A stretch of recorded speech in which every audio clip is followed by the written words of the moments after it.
नमस्कार मित्रांनो, आयुर्वेदिक मेडिकल ऑफिसरसाठी जी परीक्षा आहे ती 5 सप्टेंबरला पार पडली आहे आणि या परीक्षेचा जो एक्सपेक्टेड कट ऑफ आहे तो आपण या व्हिडिओच्या माध्यमातून बघणार आहोत।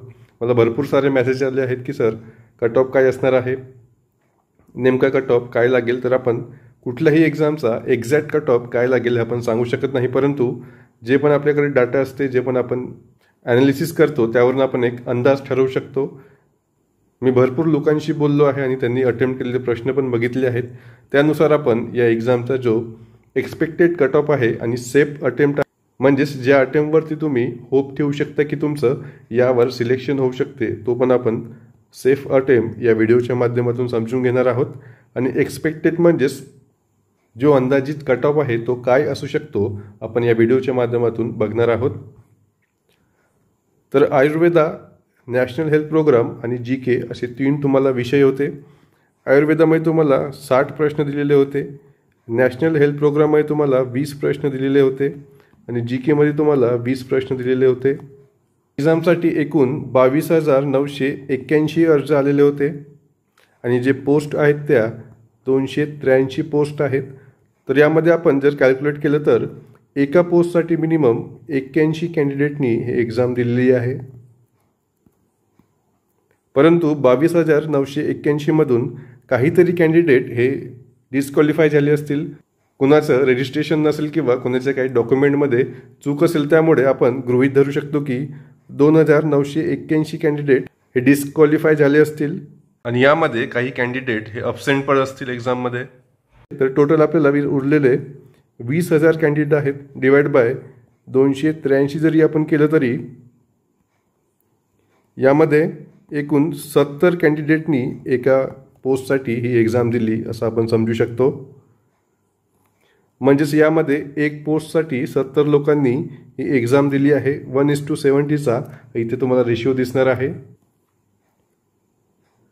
तर या 20,000 कॅन्डिडेटमधून किती टक्के लोक सिरियस होते हे आपल्याला बघायचं आहे। यामध्ये बघा, तुमचं डॉक्टर प्रोफेशन असल्यामुळे कोणी यामध्ये MD करत असेल किंवा कोणी यामध्ये प्रॅक्टिस करत असेल किंवा कोणी कोणत्या कॉलेजमध्ये असिस्टंट प्रोफेसर असेल किंवा दुसऱ्या हॉस्पिटलमध्ये जॉब करत असेल, त्यामुळे यामध्ये सिरियस कॅन्डिडेट जे आहेत ते किती आहेत त्यावर डिपेंड करणार आहे। लेट्स से आपण यामध्ये 20 ते 25% जे कॅन्डिडेट आहेत ते सिरियस आहेत असं पकडलं तर यामध्ये 5,000 कॅन्डिडेटनी सिरियसली अभ्यास केला असणार। या 5,000 मुलांनी सुद्धा सिरियसली अभ्यास म्हणजेच फुल टाईम म्हणजेच दिवसाचे 7 ते 8 तास तरी अभ्यास केला नसणार। म्हणजेच यांनी जे आयुर्वेदा, नॅशनल हेल्थ प्रोग्राम आणि GKचे जे सब्जेक्ट आहेत त्यामध्ये, फॉर एक्झाम्पल जे सिरियस 5,000 कॅन्डिडेट आहेत त्यांनी आयुर्वेदामध्ये 45 ते 50 प्रश्न सॉल्व केले आहेत जे की करेक्ट आहेत। नॅशनल हेल्थ प्रोग्राममध्ये त्यांनी 15 प्रश्न करेक्ट केले आहेत आणि GK मध्ये त्यांनी 13 प्रश्न करेक्ट केले आहेत। तर याची टोटल जी आहे ती 78 होत आहे। इंटू 2 जरी आपण केलं तरी इथे 156 मार्क्स हे ॲव्हरेजली जे सिरियस कॅन्डिडेट आहेत ते त्यांचे इथे येत आहेत। त्यानंतर या 5,000 पेक्षा आणखी कमी काही सिरियस कॅन्डिडेट असतील ते आपण पकडू शकतो की 5,000 आहेत। त्यांनी पण आयुर्वेदिक पोर्शनमधून 40 ते 45% म्हणजेच 40 ते 45 प्रश्न बरोबर केले आहेत। नॅशनल हेल्थ प्रोग्राममधून त्यांनी 15 प्रश्न बरोबर केले आहेत आणि GK मधून त्यांनी 12 प्रश्न बरोबर केले आहेत। तर याची टोटल होत आहे 72 होत आहे। इंटू 2 जरी आपण केलं तरी 144 हा 5,000 लोकांचा ॲव्हरेज मार्क्स येत आहेत। त्यानंतर राहिलेले जे 10,000 कॅन्डिडेट आहेत त्यांचा आपण डाटा अशा प्रकारे ॲनालिसिस करू शकतो की बघा, यामध्ये त्यांनी आयुर्वेदाचे हार्डली 40 प्रश्न बरोबर केले असतील, नॅशनल हेल्थ प्रोग्रामचे त्यांनी हार्डली 12 ते 13 प्रश्न बरोबर केले असतील आणि GK या विषयातील त्यांनी 10 तरी मिनिमम प्रश्न बरोबर केले असतील असं आपण गृहीत धरू शकतो।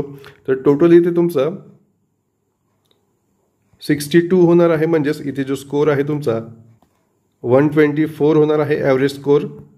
तर या प्रकारे जर आपण ॲव्हरेज स्कोर जरी काढलं तरी त्याचं उत्तर जे होणार आहे म्हणजेच 10,000 लोकांचा जो ॲव्हरेज स्कोर आहे तो 124 आहे, प्लस 5,000 लोकांचा जो ॲव्हरेज स्कोर आहे तो 156 आहे, प्लस 5,000 लोकांचा जो ॲव्हरेज स्कोर आहे तो 144 आहे, divide by total number of candidates म्हणजेच 20,000 जे कॅन्डिडेट आहेत ते आपल्याला करायचं आहेत। त्याचा टोटल जो ॲव्हरेज स्कोर येणार आहे तो 137 हा इथे ॲव्हरेज स्कोर होणार आहे। तर यामध्ये आपण जे ॲव्हरेजली सेफ अटेम्प्ट आहे तो आपण बघणार आहोत। फॉर एक्झाम्पल, एका कॅन्डिडेटने आयुर्वेद या पोर्शनमध्ये 45 ते 50 प्रश्न हे करेक्टली सॉल्व केले आहेत। नॅशनल हेल्थ प्रोग्राममध्ये त्याने 15 ते 16 प्रश्न सॉल्व केले आहेत। GK मध्ये त्याने सेफ अटेम्प्ट म्हणजेच 13 ते 14 त्याचे प्रश्न हे बरोबर आले आहेत। तर यामधील लेटचे आपण 46 प्रश्न त्याचे बरोबर आले आहेत, यामधील 15 प्रश्न बरोबर आले आहेत आणि येथील 13 प्रश्न बरोबर आले आहेत। तर टोटल इथे 74 होत आहे। 74 × 2 म्हणजेच 148 हा याचा ॲव्हरेज स्कोर येत आहे, जो की आपण सेफ स्कोर म्हणून इथे पकडू शकतो। या प्रकारे आपल्याला जो सेफ स्कोर आहे ओपनसाठी 150 प्लस असणार आहे, म्हणजेच तुमचे 75 प्लस प्रश्न बरोबर असतील। जर तुम्हाला वाटत असेल की तुमचे 75 प्लस प्रश्न हे बरोबर आहेत तर तुम्ही ओपनसाठी इथे सेफ आहात। OBC EWS साठी 145 म्हणजेच तुमचे 172 प्लस प्रश्न जरी बरोबर वाटत असतील तुम्हाला तर तुम्ही इथे सेफ आहात आणि तुम्हाला होप ठेवण्यास काही हरकत नाही। SC वाल्यांसाठी 70 प्लस प्रश्न बरोबर पाहिजे होते, म्हणजेच 140 प्लस त्यांचा जो स्कोर येत असेल तर त्याला आपण सेफ स्कोर म्हणू शकतो। फिमेलसाठी तुम्ही इथून 2 ते 3 जे मार्क्स आहेत ते मायनस करू शकता। आपण जो स्कोर कॅल्क्युलेट केला आहे ॲव्हरेज स्कोर तो 137 आहे। त्याप्रकारे आपण इथे open, OBC, EWS, SC ST साठी हा जो स्कोर आहे हा सेफ स्कोर म्हणून पकडू शकतो। त्यानंतर ॲक्च्युअल कट ऑफ जो आहे तो ओपनसाठी 155 to 160च्या मध्ये जाऊ शकतो। यामुळे तुम्ही प्लस मायनस 4 ते 5 मार्क्स होऊ शकतात यामध्ये। त्यानंतर OBC EWS वाल्यांसाठी 150 ते 155 पर्यंत जाऊ शकतो। SC वाल्यांसाठी 145 ते 150च्या दरम्यान जाऊ शकतो आणि ST वाल्यांसाठी 140 प्लस जाऊ शकतो। यामध्ये तुम्हाला जे कट ऑफ आहे तो 4 ते 5 मार्काने कमी पण दिसू शकतो किंवा यामध्ये 2 ते 3 मार्काने प्लस पण दिसू शकतो। यामध्ये फिमेलसाठी तुम्ही 3 ते 4 मार्क्स मायनस करून त्यामध्ये आपला कट ऑफ ग्राह्य धरू शकता। यामध्ये कट ऑफ या रेंजमध्ये असू शकतो किंवा थोडासा हाय पण जाऊ शकतो, कारण यामध्ये तुम्हाला पोस्ट जे आहेत ते कमी आहेत आणि कॅन्डिडेट जे आहेत ते जास्त आहेत, त्यामुळे हाय स्कोरिंग कॅन्डिडेटवाल्यांना तिथे चान्सेस जास्त आहेत। त्यानंतर रिझल्ट आहे। तुमची एक्झाम ही 5 सप्टेंबरला झालेली आहे। सहसा IBPS जी आहे ती 1 ते 1.5 महिन्यामध्ये रिझल्ट देत असते। IBPSच्या मागील आपण परीक्षा बघितल्या तर फॉर एक्झाम्पल जिल्हा परिषदची परीक्षा आहे त्यामध्ये भरपूर लाखामध्ये मुलांनी एक्झाम दिली होती। त्यामध्ये भरपूर शिफ्ट्समध्ये एक्झाम चालल्या, 10 ते 12 शिफ्ट्समध्ये एक्झाम चालल्या, तरी पण त्यांनी 1 महिन्याच्या अंदरच तो रिझल्ट पब्लिश केला होता। तर त्याला आपण कन्सिडर करून तुमची एक्झाम 5 सप्टेंबरला झाली होती, तर हा जो रिझल्ट आहे तो सप्टेंबर एंडपर्यंत तुम्हाला दिसू शकतो किंवा ऑक्टोबरच्या फर्स्ट वीकमध्ये तुम्हाला हा रिझल्ट येऊ शकतो। यामध्ये तुम्हाला कुठलीही आन्सर शीट किंवा ऑब्जेक्शन घेण्यासाठी ते चान्स देत नसतात, डायरेक्ट ते रँकनुसार लिस्ट पब्लिश करतील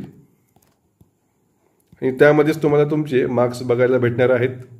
यामध्ये तुम्हाला आणखी एक गोष्ट लक्षात ठेवायची आहे, जरी रिझल्ट हा ऑक्टोबरच्या फर्स्ट वीकमध्ये नाही चाला तर तुमचा रिझल्ट जो आहे तो डायरेक्ट विधानसभा इलेक्शन नंतरच लागू शकतो, म्हणजेच तो नोव्हेंबर किंवा डिसेंबरमध्ये लागू शकतो। कारण एकदा जरी इलेक्शन कमिशन ऑफ इंडियाने निवडणुकीचं शेड्यूल जाहीर केलं त्या दिवसापासूनच आचारसंहिता लागू होते आणि आचारसंहितेमध्ये कुठलेही रिझल्ट लावता येत नाही।